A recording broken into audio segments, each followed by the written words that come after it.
బ్రహ్మాండంగా గుళ్ళు వస్తాయి. ఇది పట్టుకోండి.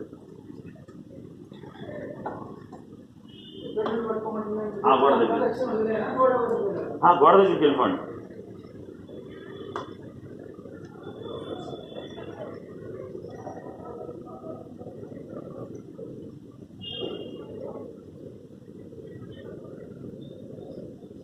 ఇక్కడ ఉంది 53 అడుగులు అంటే అక్కడ 3 అడుగులు వదిలేసేసి 53 అంటే 50లో అది కూడా వదిలేసాను చెప్తాను. అంటే అక్కడ ఇంతవరకు వెళ్ళండి, ఇంతవరకు చేసింది అదే మనం ఎస్టిమేషన్ 50 తీసేసి 50లో 9 2 18 9 3 27 22 అడుగులు ఉంటుంది. నీకు 3 గుళ్ళు పెట్టుకోండి. ఇంకా 20 ఫీట్లు ఉంటుంది ఎక్స్ట్రా. అంటే మనకు అక్కడ నుండి ఇక్కడ మేము వదిలేయచ్చు. వదిలేచ్చు మీకు ఎక్స్ట్రా వస్తుంది. 3 గుళ్ళు ఎట్లా అంటే నేను మ్యాప్ గీక్ చూపిస్తాను. మొత్తం ఎక్స్ప్లెయిన్ చేసి ఏ గుడి ఎట్లా కడతారు ఏంటి మొత్తం చెప్తారు. ప్లాన్ ఏంటంటే ఇంకోటి ఏంటంటే మీరు ఫ్లోరింగ్ లెవెల్ రోడ్ వచ్చింది అన్నారు కదా, ఇక్కడ నుంచి స్టార్ట్ చేసుకోవాలి. ఇదిగో ఈ ఫ్లోరింగ్ లెవెల్ దాంట్లో పోకూడదు. ఈ లెవెల్ నుంచి కంటిన్యూస్గా చేసుకుంటూ డౌన్ చేసుకుంటూ జీరోకి వెళ్ళిపోవాలి. జీరోకి వెళ్ళిపోతే డౌన్ అయిపోతుంది. అప్పుడు శివాలయము ఆయన దగ్గర నందీశ్వరుడు, అమ్మవారు ఆమె దగ్గర సింహవాహనము. మీరు రామాలయం అడిగారు కదా, రామాలయం కూడా ఇక్కడ చెప్పుకోవచ్చు లేదా రామస్తోపం. తర్వాత సాయిబాబా గుడి కట్టచ్చు. 3 లైన్లు వస్తాయి, ఒకే మండపం వస్తుంది.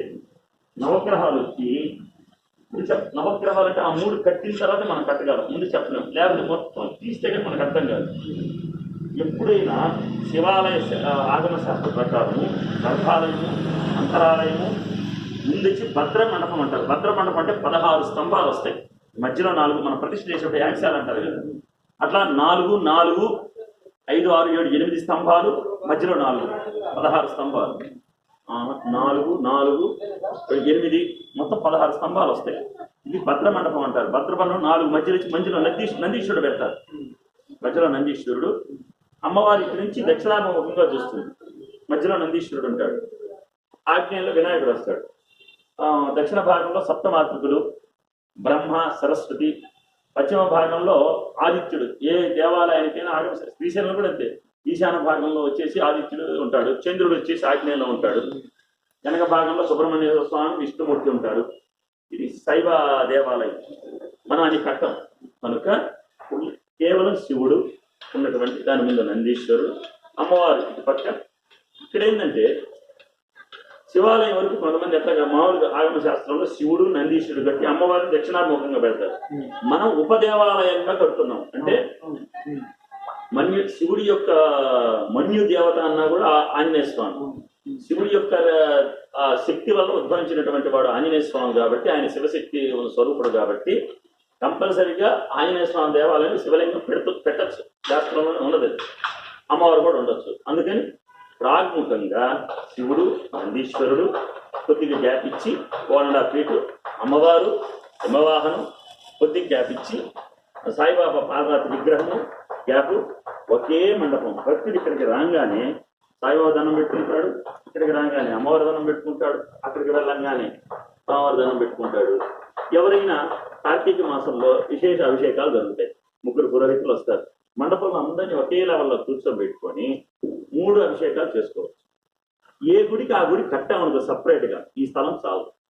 ఎందుకంటే శివుడికి శివాలయం కట్టి ముందు మండపం పెడతాం, మళ్ళీ 3 అడుగులు గ్యాప్ ఇవ్వాలి. దానికి సపరేట్ గర్భాలయం, అంతరాలయం, మళ్ళీ అట్లా గడిపి చాలా లెంగ్త్ కావాలి. మారడం కూడా చాలా ప్రదక్షిణ మార్గం ఒకటే ఇద్దామంటారు. ఒకటే అంటే ఒక భక్తుడు 3 గుళ్ళు ఒకేసారి ప్రదక్షిణ చేసినట్టుగా బాగుంటుంది. ఈ స్థలానికి అది సెట్ అవుతుంది అంటున్నాం. స్థలాన్ని బట్టి స్థలం అంటే బ్రహ్మాండం హౌసింగ్ కూడా అట్లా ఉంది. వినాయకుడు, స్వామివారు, అమ్మవారు ఒకటే.